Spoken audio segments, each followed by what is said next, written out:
You're probably better off getting it done though, so you don't have to face that. Could be a deal breaker for them, and especially since it's so hard to find somebody. Well, I want to introduce myself. My name is Sharon Whited. I work at the Maryland School for the Blind in the Outreach Department. And today's webinar is entitled Adaptations for CVI Phases. And I clarified it with the fact that this is an introduction. This is really such a weighty subject that— Doesn't the other one say different? I'm sorry?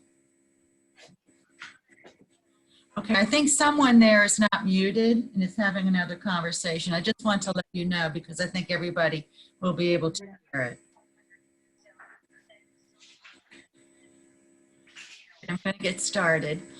First off, I wanted to say that this presentation is not my own. I've been very fortunate to work with very many kids with CVI.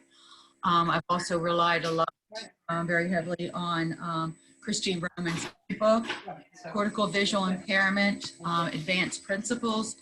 I'm going to show you a picture. Well, actually, I'm not. I'm seeing somebody else's picture, but that's okay too. But it came from Cortical Visual Impairment, Advanced Principles, and there's a lot of wonderful information in that.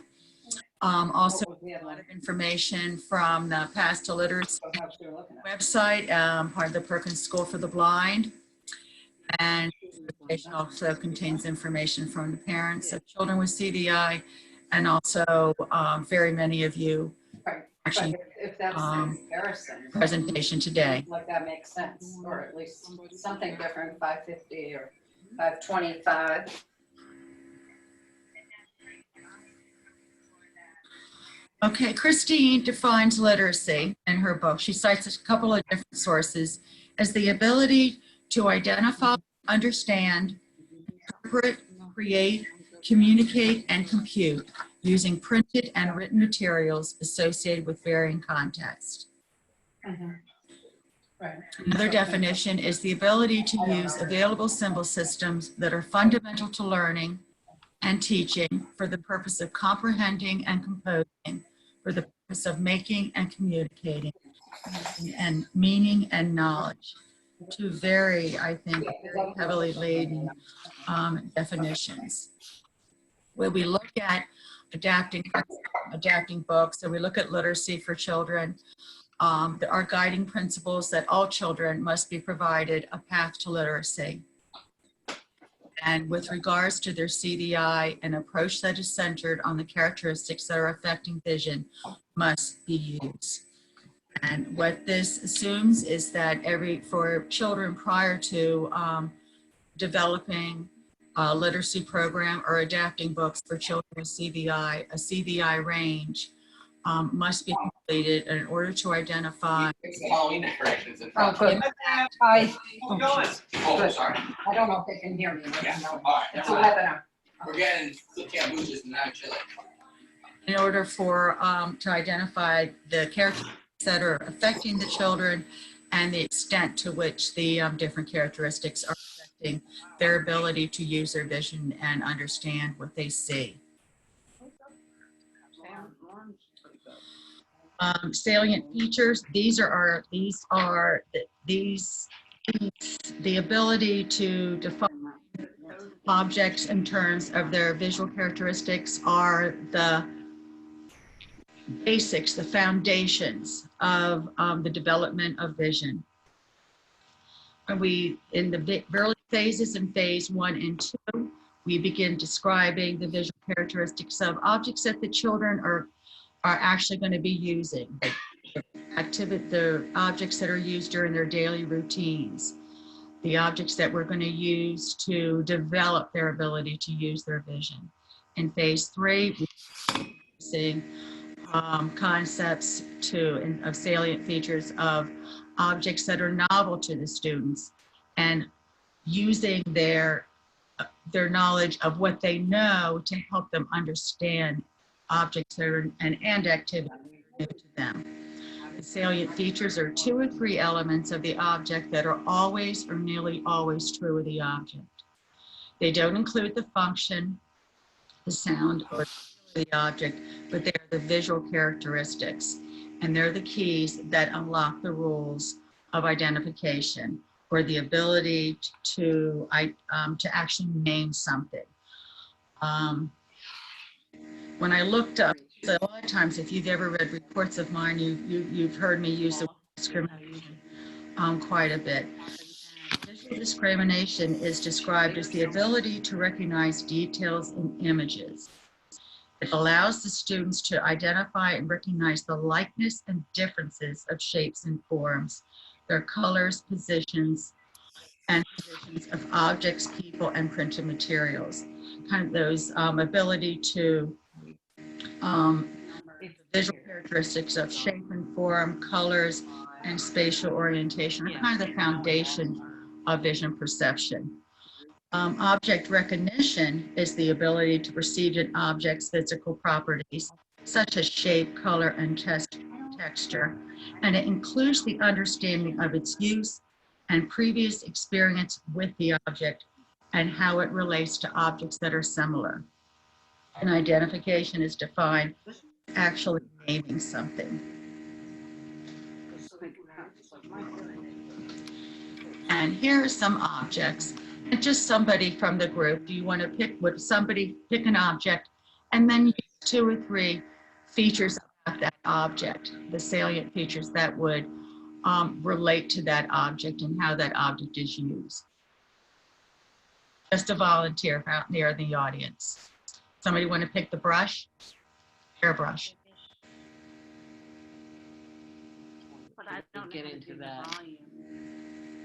Okay, well, we can say a hairbrush. And when I think of hairbrushes, I think of hairbrushes all have generally a straight, long handle, and it has like bristles that are kind of stiff. Anybody else have anything to add? Yeah, we're good then.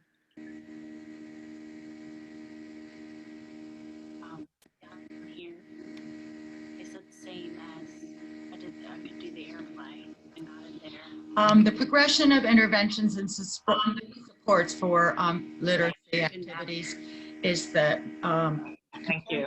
the use of objects, moving from objects to 2D materials.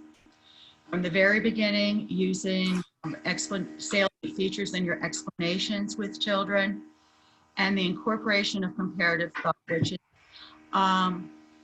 looking at objects in terms of a Venn diagram and how objects are similar, but then what salient features or characteristics are different.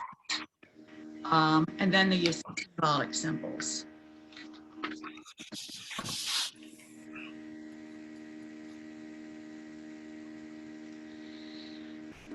Phase 1, the considerations for creating activities are phase 1. Each characteristic needs to be accommodated. So what we do is we look at each of the 10 characteristics.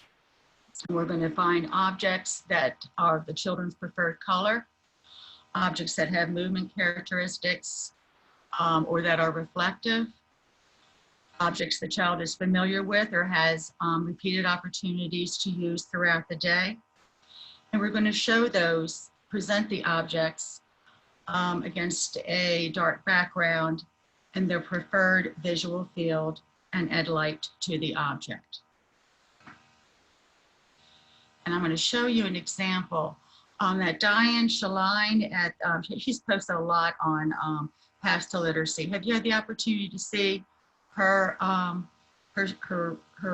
reports, her articles? Okay, I'm going to show you. Oops. I have to escape here, I think. Once I start, I have to escape.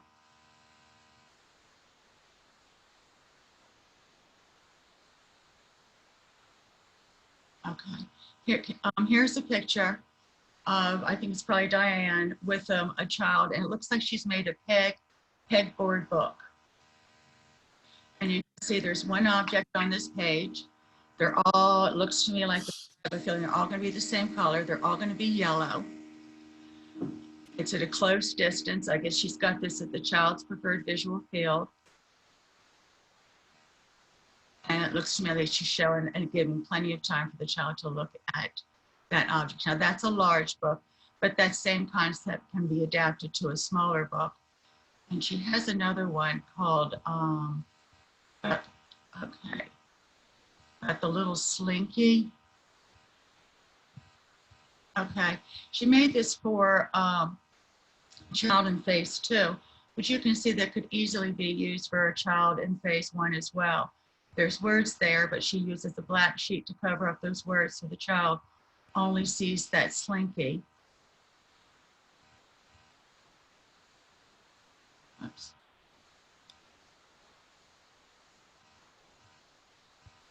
Oh, here she has the light on it. Trying to find,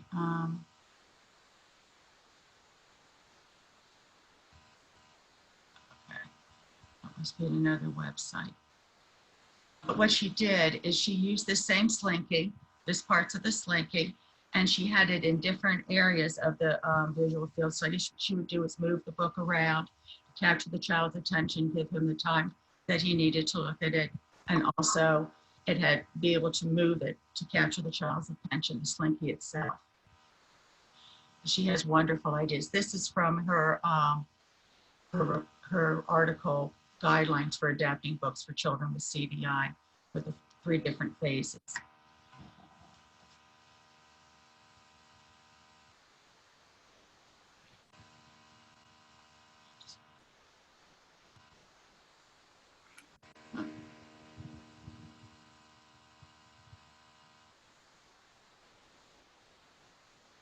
Hi there, everyone. I just wanted to welcome everybody to CVI Live Ask the Expert series.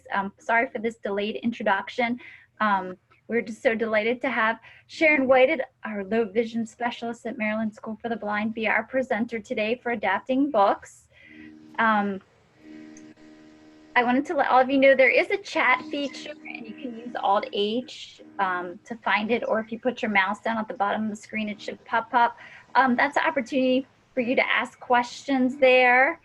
And what I can do is I will just read them out loud. I did send a message to everyone already that says, welcome to CVI Live. Please feel free to use the chat feature to ask your questions. And thank you for participating today. So you should see that in that chat box. And then I'm going to go ahead and let Sharon take back over. But thank you so much.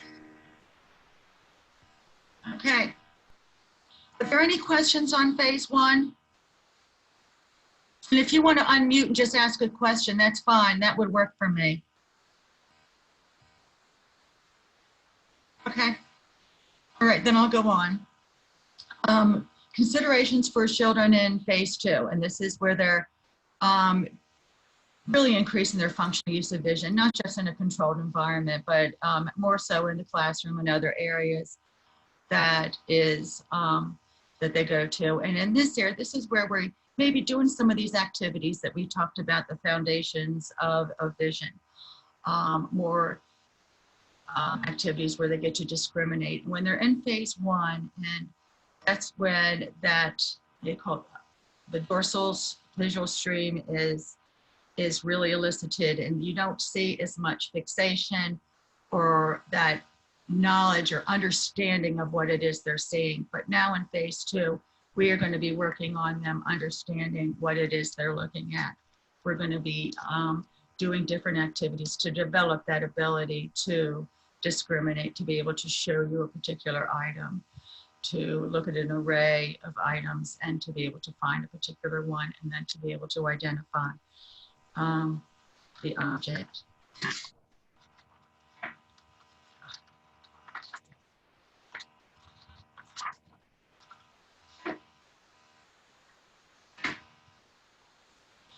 Activities for a child who's in phase 2 may include pairing photos with the actual object.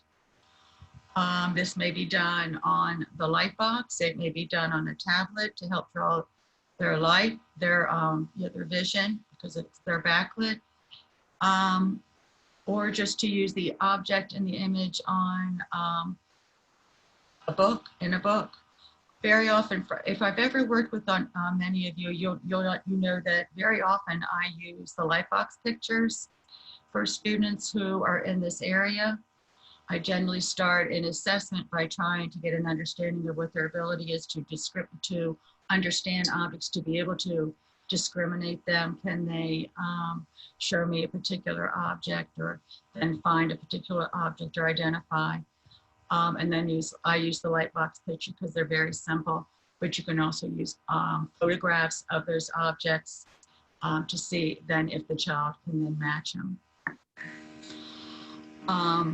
Then the other step the next step is to see, have they been able to generalize discrimination of objects or based on their salient features, and can they now identify objects that look different but are the same object. So it's a brush, or it's a comb, or it's a spoon, or it's a toothbrush that looks different from the object that they're used to looking at. Literacy activities with students who are in phase 2 can include high-tech and low-tech books with familiar objects and the same object represented differently, continued explanation and review of salient features, and even asking the student, how do they know that an object is a particular object, and get them to begin to be able to show you that they understand the concepts of like straight, long, short, the foundational skills that we use for discrimination and identification. And for students who are in late phase 2, we can begin to think about adding words. This is this phase 2 is really the time that we begin to introduce children to 2D, kind of moving out of 3D and moving out of objects, but increasing their understanding that the fact that photographs can represent objects. And this is a clip of a parent working with a child. And this is also from Path to Literacy.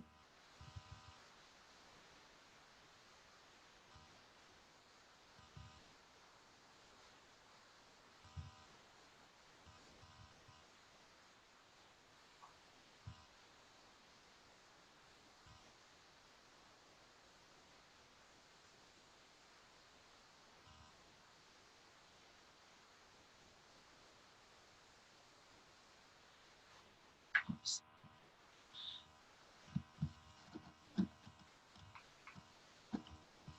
This does have sound. I'm not sure I understand why it's not working.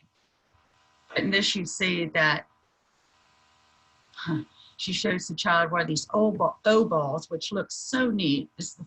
Doing this is the first time I ever heard of O balls. Goes right towards it, and then takes the O ball. This is probably one of his favorite toys that she's used. One of the things I did not mention that I meant to say is the importance of including the parent when you're doing these literacy activities, to make sure that we're choosing something that they know that is very important to their child.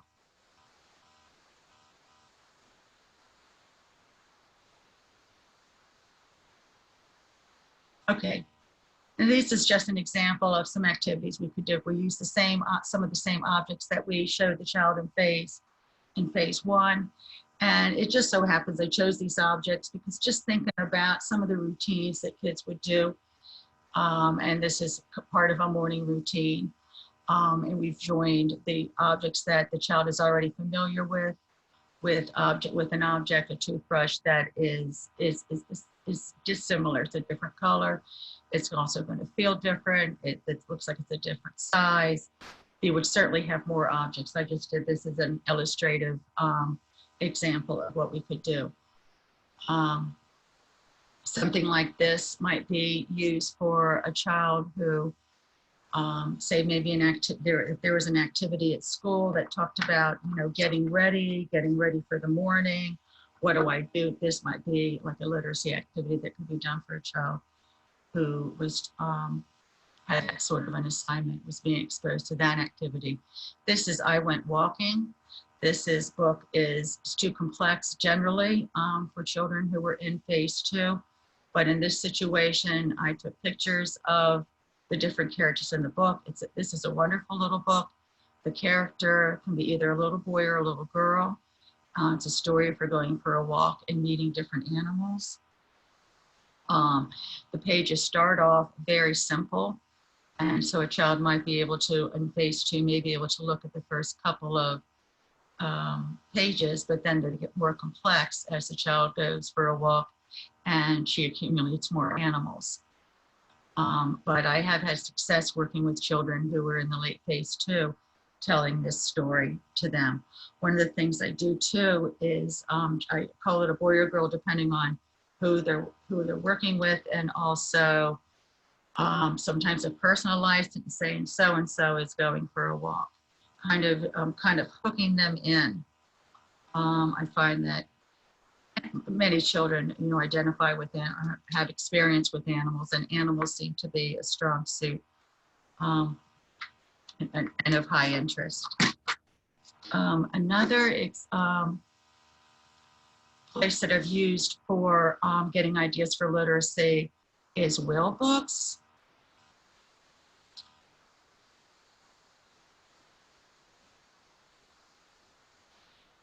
There is a cost to some of their books, but they also have free online books. There's this author named Bruce Larkin that has written very many books.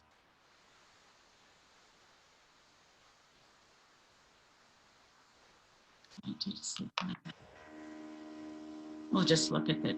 This is a book about color.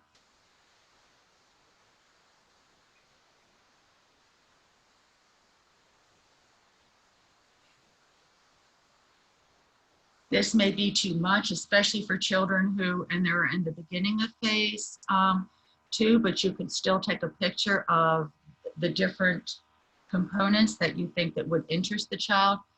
And actually something like this could, these pictures may even be used for other literacy activities like teaching shape.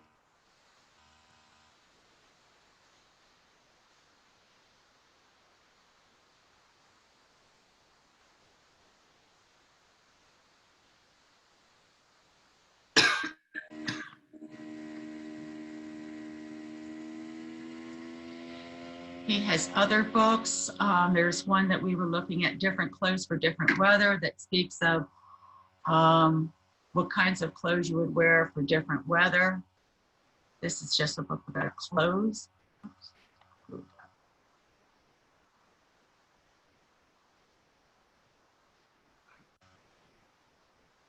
If you wanted some kind of like continuity in some literacy, like if you liked some of these ideas that Bruce Larkin has, some of these books that he has, these might give you some ideas of what to do. Like when I look at this clothes book, I think of maybe starting a book for a child that talked about their clothes. That's the kind of thing you would do for a child in phase 1. It's all going to be all about the actual clothes that they wear. Working with the child for their own clothes, clothes they're wearing in the morning, their pajamas in the evening, and then get going on. And when they get into phase 2, having their clothes and maybe a picture or a clothes that are different, something that they haven't seen before. They're still clothes, maybe their mom's clothes, something so they can start seeing that they all share salient features, different versions of their own clothes. But Bruce Larkin here, I think, has a lot of different books, a lot of different ideas that they can just kind of spark. What different things can I do? What different kinds of ideas can I get?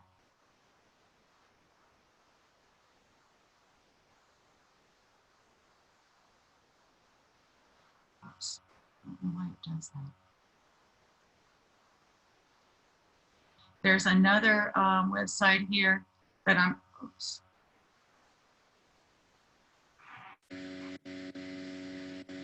Doesn't return me back to where I should be.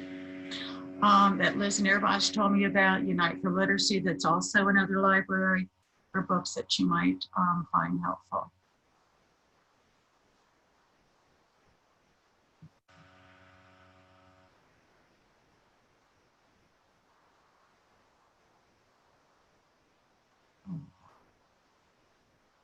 I'm not as familiar with these, but again, they're good for, these books might be too complex, but they can give you some ideas. You can take these books and take the salient features, take pictures of the salient features from these books, and create some books that are personalized for the child.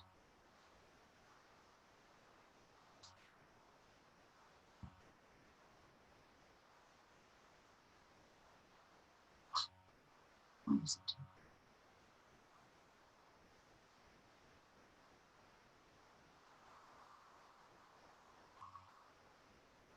All right, digital books. The positive thing is that we know that they're backlit, but they accommodate, you can really make accommodations to it for where the child is at the time, where they are at their CVI range. You can include images of exact objects. You can insert and hook up objects that are similar, but maybe a little bit different than the photographs that you're using. The thing I like about it is that you can use animation for movement and also use familiar voices. So you can include the voice of a parent or somebody who is very important to the child in the book to kind of keep their attention and make it meaningful for them. And now with the iPad, iPads can now be switch activated. So if the child is using an iPad, then they can use a switch to go from one page to the next.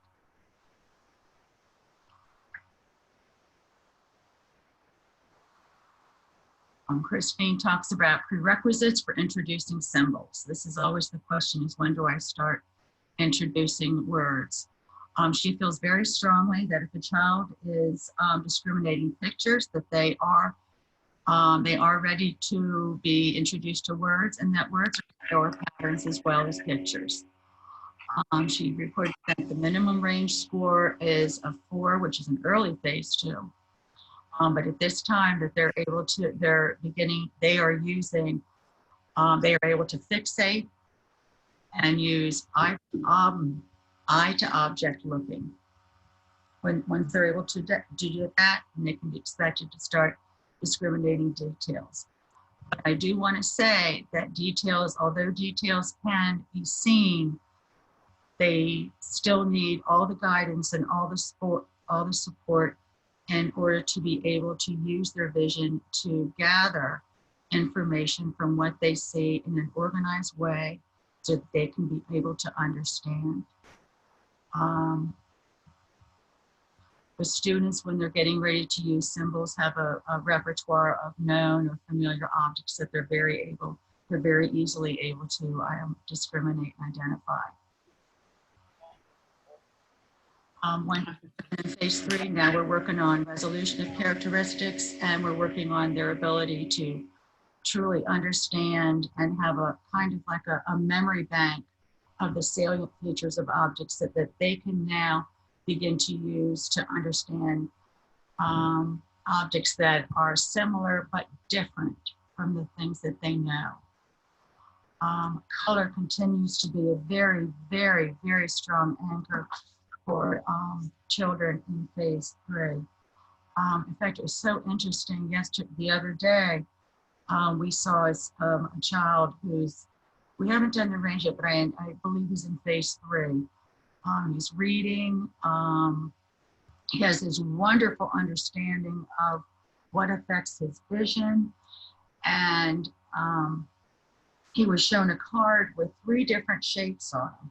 2 of the shapes were the same color and 2 of the shapes were the same shape. And he was very, very quickly able to identify what was similar about what he had seen, and what was different very quickly. Just picked up the card and just very quickly did it. And the shapes were all solid colors, just all one color. Then the card was turned over and there were pictures there that had 2 or 3 colors, and his response was totally different. In fact, he said, "I don't see anything." When he was prompted to look at the size, so he was given the feature to look at, he was able to discriminate which pictures were the larger size, the size that was the smallest, and the size that was the medium size, and able to associate what was similar about one of those 3 color symbols that was similar and different to symbols that were on the other side of the card. But I was really surprised. I did not expect his reaction. This was a child who was able to sit down and read a book, or read a short story, but yet when presented with a card like that, symbols that had these 3 different colors, he needed a lot of guidance in order to be able to understand them. So these are the children that present with very, at times, almost you think, kind of contradictory skills, and still need the benefit of color cues. With this particular student, the first time we saw him, he was very upset, and he was able to look at a black and white outline drawing of a flashlight, identified it as a flashlight. But then when he was showed a black and white outline picture that had more than one component, he was not able to identify what was going on in that picture. At that time, we would have thought, well, he's going to need color cues to help him understand what it is he's looking at. Color cues outlining whatever was salient. Doesn't mean the whole thing is outlined, just the salient features to help him understand what is the action that is taking place. Now, when we saw the student at a later time on another day, when he was in a very calm state, he knew we were coming. He was prepared for us. He was prepared to work with us. That student was then able to actually look at a more complicated picture and identify, in fact, very quickly picked up a picture. It was not the same one, and was able to just tell us the whole story about what was taking place in the story. Text paired with movement is still very helpful, whether it's movement using a CCTV or a video magnifier, recognizing the fact that CCTV is old. I've had a lot of success with using an iPad and using the app called Voice Dream Reader, where the text is highlighted. Had a lot of success with that at the same time that the words are spoken. In fact, it amazes me sometimes seeing the children reading and then putting that on and seeing the change in their body when I know the audio is there as well, but you have the movement. And I can't help but think that helps quite a bit as well. These children still need plenty of time to complete activities and visual activities. And just using their vision just seems so exhausting and so tiring, and they need breaks between activities.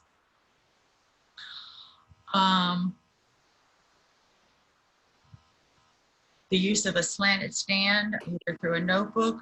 The other one that I think you'll all find very helpful is called the Visual Edge. It's available on Amazon. And if school systems buy the whole thing, they're a lot cheaper than if you buy them individually. Individually, they cost about $30.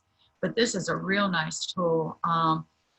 The legs can be folded up, so it's easy to transport. And it also doubles as a whiteboard and a magnetic board. And we have found that very, very helpful. The concepts or the characteristics of visual complexity continue to need accommodation. These are the children that may actually, in a quiet classroom, look very composed and very able to complete their work, but then when they go to the lunchroom, have a much more difficult time, or walking through the hallway, have a much more difficult time moving through the environment. Backlining continues to be preferred, continues to be appreciated. And they need information presented within their instructional distance. And I like that word, instructional distance, because I think this can be a tricky characteristic sometimes. When we see students in this phase, I've seen them where they do attend to information edit. They do attend to like movement at a distance and and maybe some activities that are going on at a distance.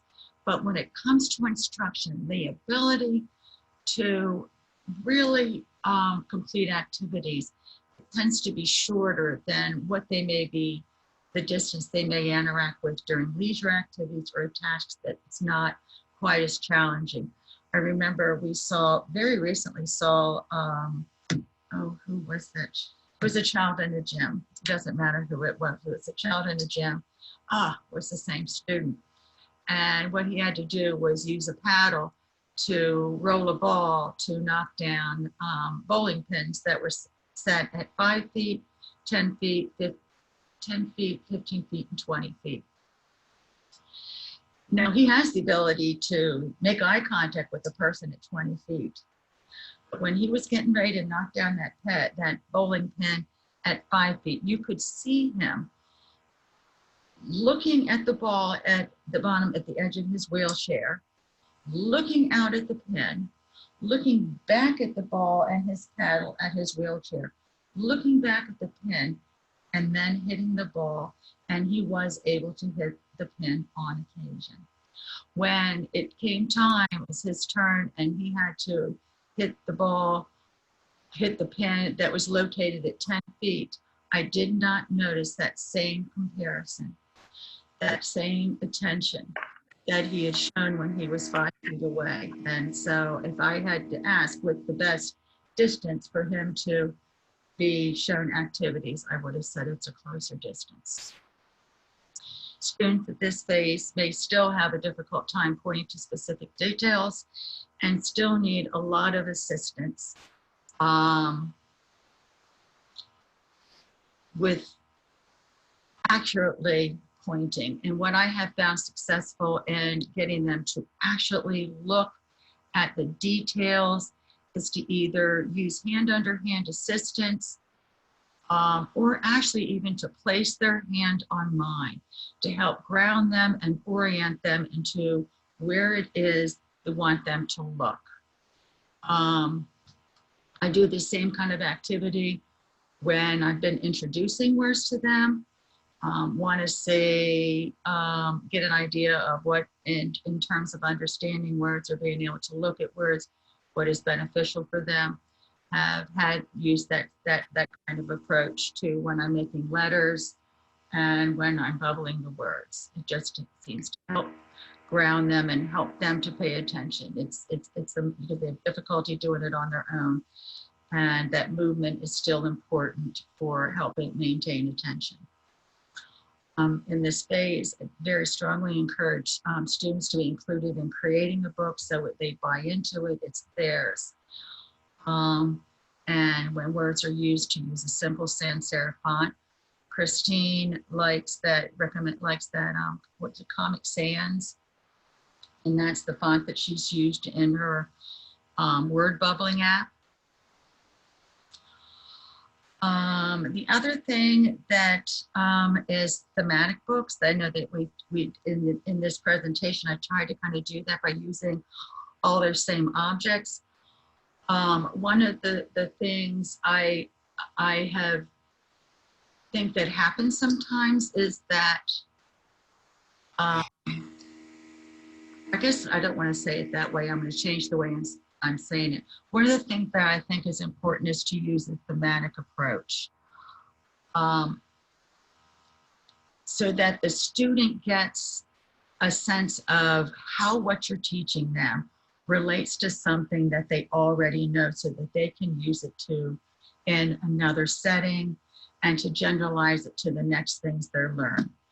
One of the things I have seen, I'll be honest with you, with kids that are with CVI, is they're developing skills, but they're skills that allow them to complete a specific activity, but are not skills that can be generalized to other activities that they're being introduced to. I will give you an example of something that I saw a while ago. It was a student who was being asked to write and to copy sentences, and he could. He did a nice job. He was able to do that sentences. He had no idea what he was writing, and it was not a skill that he would be able to use to help him understand something else that was being presented. It's that kind of a sense. I call it a skill to nowhere. So I do think that's why this whole subject, this whole area is so important, and so important that it be done in a way that what Christine Roman uses the word intentional. It's done very thought out with a lot of intentionality. So we're developing skills that can be built on and be used to understand other information, other new information. I guess you all know about her word app. Oh, it's an Amber Alert. I'm sorry. Funny, we're all getting it. Amber Alert. Yes. So here's just a connection to the word bubbling app, or if you want to do something similar on in Word, here is the directions for doing it in Word. The other thing I've done with kids, to be quite frank with you, is I found a positive response just to using oat tag, like a thick paper, and doing words like that. You're a very neat writer and bubbling them like that. Okay, this is phase 2. This is where we're introducing words. This is an example of Christine Roman's word bubbling app that she has. These were actually done through her app and then cut out. And one of her suggestions and activities for a book, if it included something like this, is to have them match the word to the outline. Now, I will tell you, in real life with the students, this would not be something that a child was expected to do. Not something this complex. The activity, yes, but not this complex, because these outlines are so similar. But if you look at the outline at the top, what word would go into the top outline?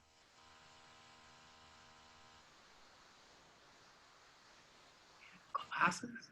Okay. How about the next one?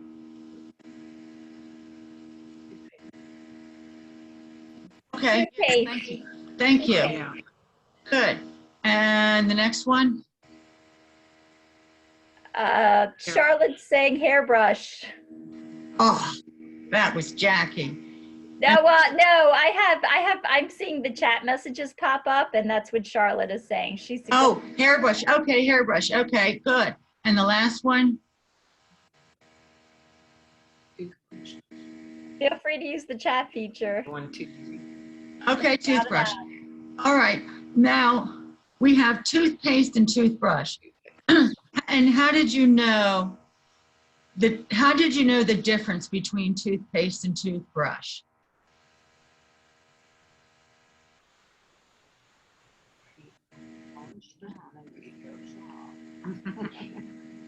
What'd she say, Jackie?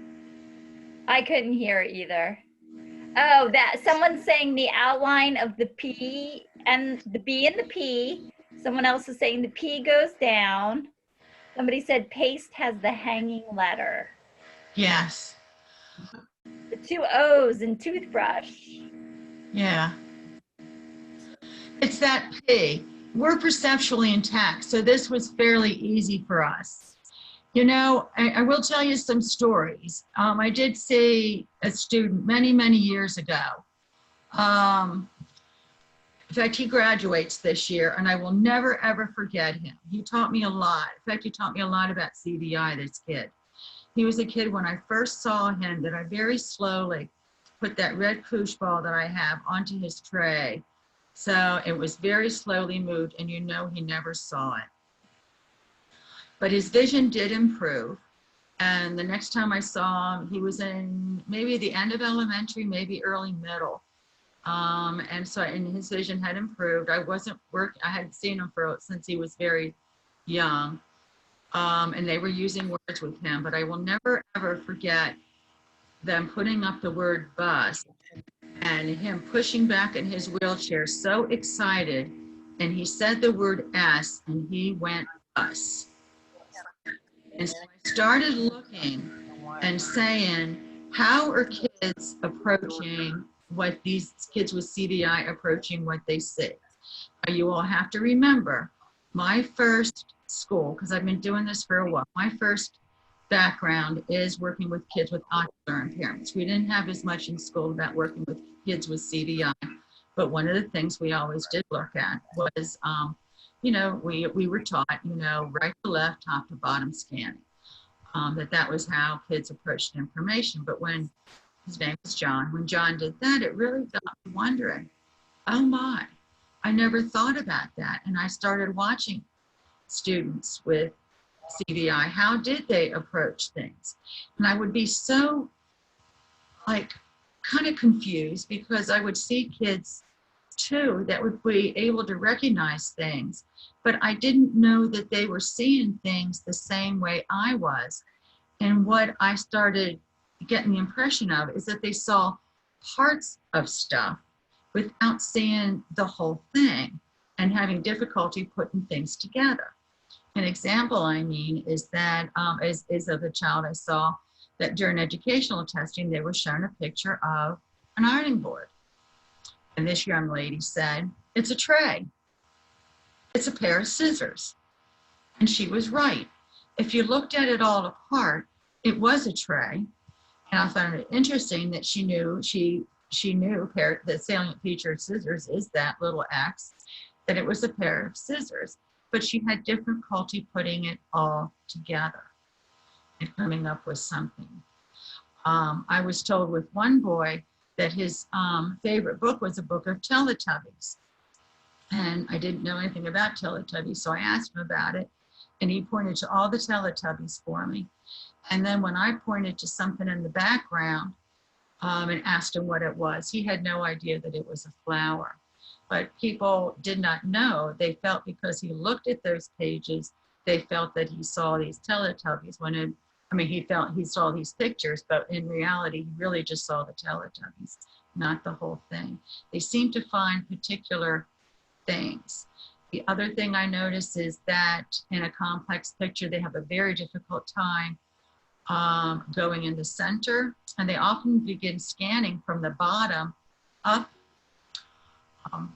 It might be the lower right hand corner and go in a circular pattern, sticking at the bottom and going around, and just doing the edges and not going in the center. But when you facilitate them using a top to bottom approach, they're much more successful in understanding and identifying the different components and pictures. They may still need facilitation to help put the whole picture together to know what it is, but that strategy makes things a lot easier for them. I am the most familiar with working with phase 3 children, or late phase 2, phase 3 children. The additional thoughts I had is that where they're organizers.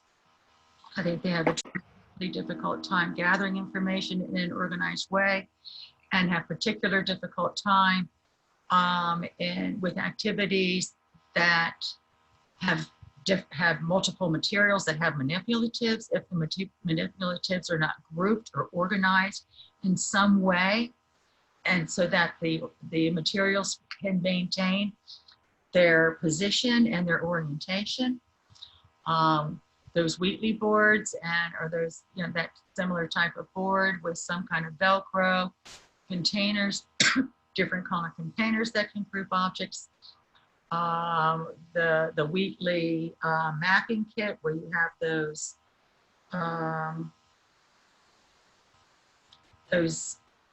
horizontal or vertical sticks that you can anchor. All those kinds of things help to them. Follow the student's lead when making books, when determining literacy, finding things that are of interest to them, and making it be a topic that they can understand and that they can generalize to new information.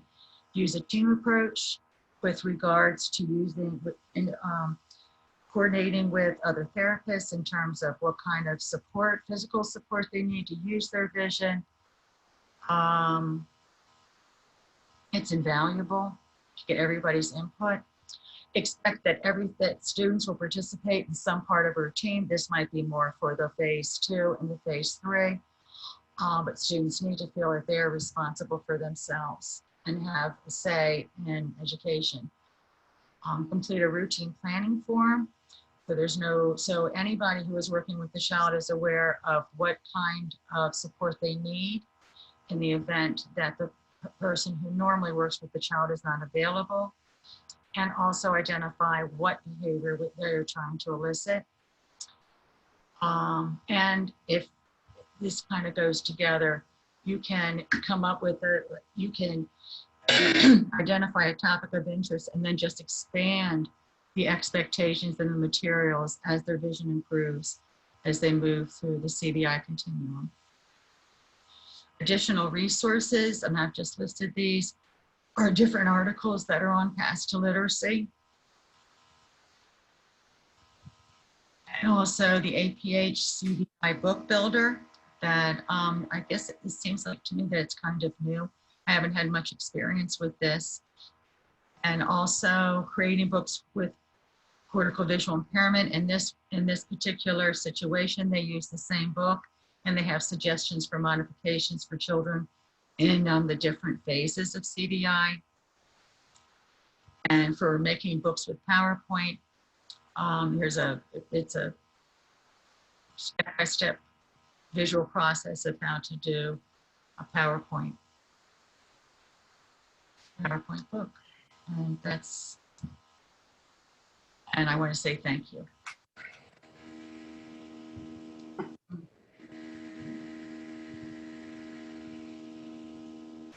Jackie?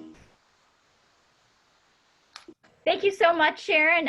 We did have a student, a teacher in the chat box say they had a student this past year with CVI.